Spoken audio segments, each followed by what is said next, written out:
G'day guys, and welcome to Pure Property Investment One-on-One.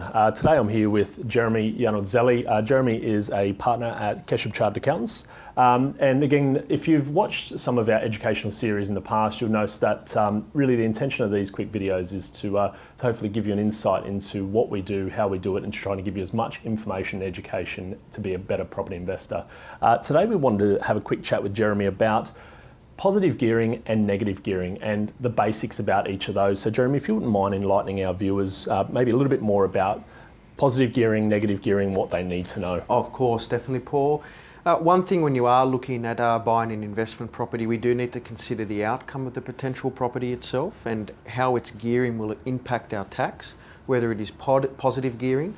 And positive gearing means that our income is more than the expenses associated with the property, including non-cash deductions like borrowing costs such as LMI amortisation, as well as depreciation.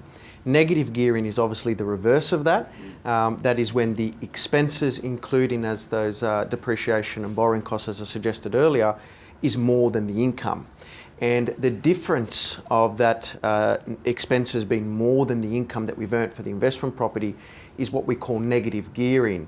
And that helps, I suppose, a little bit at the tax refund that we get at the end of the year. Yep. And on the reverse side of things, positive gearing is, again, when the income more than the expenses gets added to our marginal income or whatever structure you might be in, and that is when potentially you might have to pay tax on that little bit of residual or passive income that we've earned. It's you make it sound very simple, and I think that's what you're very good at, mate.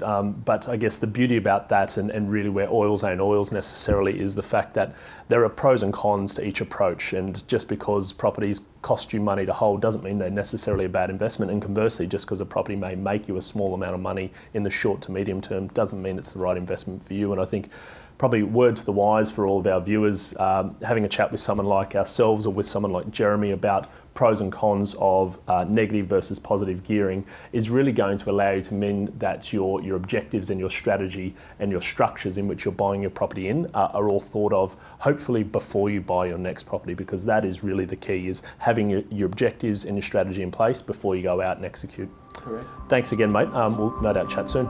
Cheers.